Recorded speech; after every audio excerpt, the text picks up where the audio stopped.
What up, awesome viewers? Real Gian here, and what is the difference between the MK1 and the MK2? Does it matter? Should you upgrade if you have the MK1? Short, simple answer, hell no. Don't do it. If you have the MK1, keep it. Not worth getting the MK2 whatsoever. Don't do it. Do not do it. Alright, so if that's all you need to know, you're done. You're off. But for the rest of you that are still curious, here's the difference. So, this one, on the MK1, it actually depends on which one, because there's actually two versions of the MK1. There's the one with the tramp stamp, and there's this one. This is the regular one that's coming after the tramp stamp. So, I don't know which one you have, but the obvious difference is, see how that's not RGB, the Corsair logo?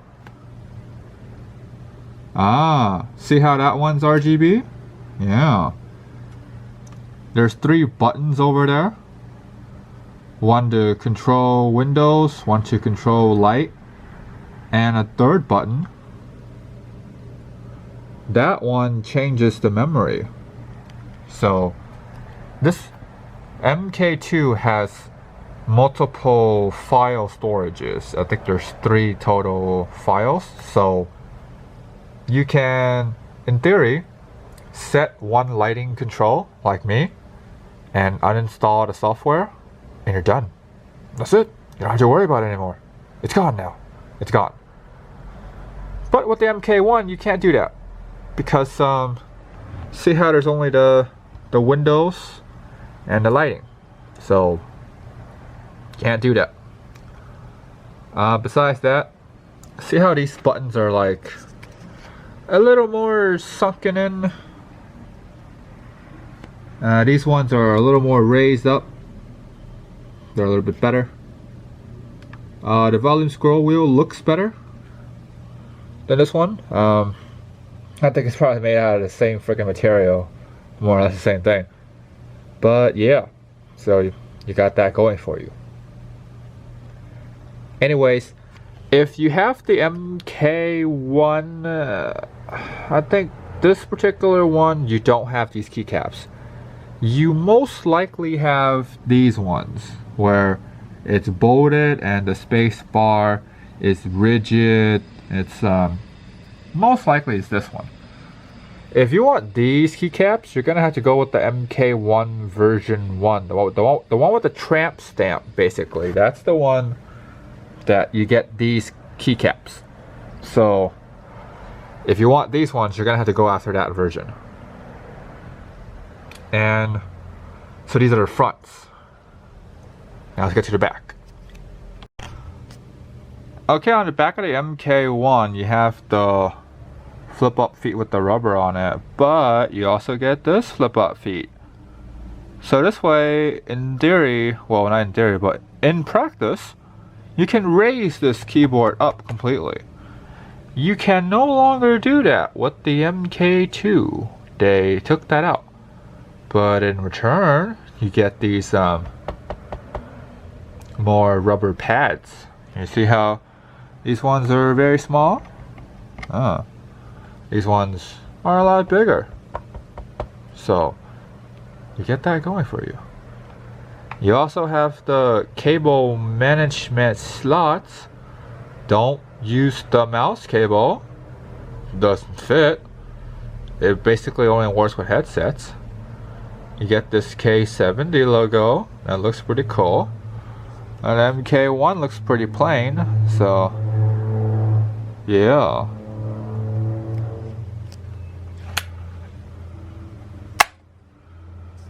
And that's pretty much it for the back. Now for the cable, is pretty much identical. I mean, one has faded colors because, you know, it's been with me for like 2+ years, so one's old. And the other one's new. This one has a fresh look to it. Fresh coat of paint. And The old one, see how the back is, the back's plain. So, nothing on the back. Yeah. See how the new one, the back, has the Corsair logo on it. Yeah, it looks pretty nice. The fronts still look the same though. Yeah, I like these ones too. Yeah, there we go. They pretty much look the same, but this one has a Corsair logo on it. Yeah, there we go. Alright, looks nice, looks sharp.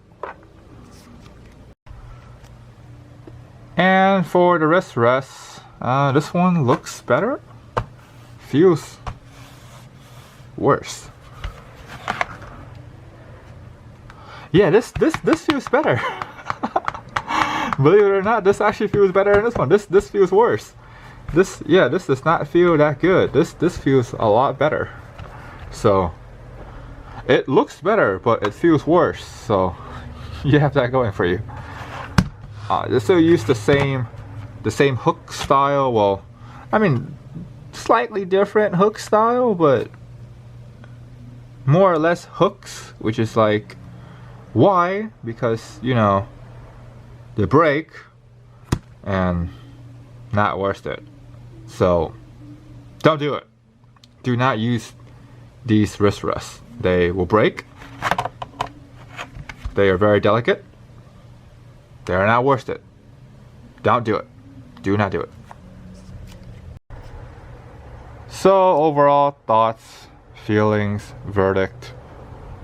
I would say if you can find this for cheap, which this is for sale, I'll link it down below. This exact one is for sale. Then yeah, get it.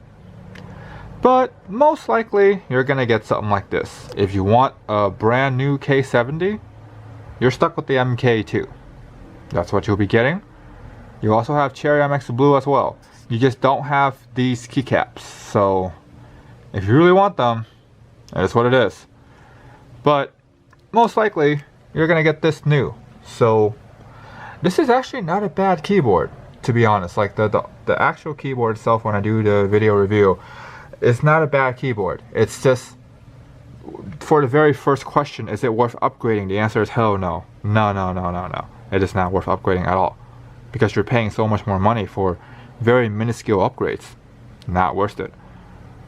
But if you're brand new, coming into the market, shopping around, and you want a decent keyboard, and you got a somewhat fat wallet, you do it. This is good. This is good for that purpose. Anyways, I hope this is helpful for your shopping needs and viewing pleasures. If you're new, click subscribe, the bell, thumbs up for more content. You guys stay awesome.